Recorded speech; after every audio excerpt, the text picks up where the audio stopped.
crocodile under my bed, and I don't think I like what he's got in his head. There is a crocodile under my bed, and he wants to get me. He's waiting to sink his teeth into me. Well, he came one day when I wasn't looking. I was out in the kitchen when my mom, she was cooking, when I heard a soon-to-be familiar sound. And oh, I was scared, how I was scared. Didn't want him there, no, did not care for him to be there. There is a crocodile under my bed, and I don't think I like what he's got in his head. There is a crocodile under my bed, and he wants to get me. He's waiting to sink his teeth into me. Well, if I had a gun, I'd shoot him down, just like they shoot bad guys in old western towns on the TV. Just like they do it on TV. But oh, I'm still scared, oh how I'm scared. Don't want him there, no, do not care for him to be there. There is a crocodile under my bed, and I don't think I like what he's got in his head. There is a crocodile under my bed, and he wants to get me. He's waiting to sink his teeth into me.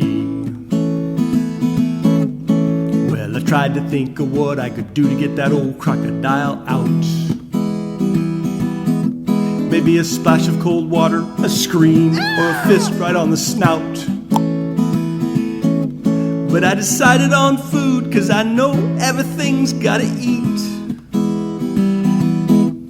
So I brought up some sardines, 'cause I know crocodiles fish a lot when they're out on the street.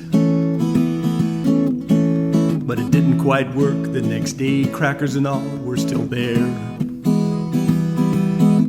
I guess he didn't like fish, or maybe he had food set aside to spare. So on the next day I brought some bananas, peaches and old tangerines, and I put them right beside, but then those old smelly sardines. Yeah, there is a crocodile under my bed, and I don't think I like what he's got in his head. There is a crocodile under my bed, and he wants to get me. He's waiting to sink his teeth into me. After 4 days of bringing food and put it at the crocodile's feet, I began to think he wasn't hungry, or maybe crocodiles only ate meat. So on the 5th day I brought some raw hamburger, and I put it right there with the rest. But I was getting real worried, 'cause he didn't eat that either, and who knows, he might have been thinking, for eating I'd be best. Yes. So I finally told my mother, and she cried when she saw what I had done. She said, the smell in your room alone is enough to put any animal on the run. Oh well, I didn't think of that, I said, but you know, I'm really very glad. Yes, I am. And together we cleaned up the mess before I told the story to my dad. And I said, hey, Dad, there was a crocodile under my bed, and I don't think I liked what he'd got in his head. There was a crocodile under my bed, and he was out to get me. He wanted to sink his teeth into me. Dad agreed with Mom, no honest crocodile to my room would ever return. They said, just think what this one's gonna tell his friends about all he's learned. Oh, and friends probably aren't the only ones that old crocodile's gonna tell.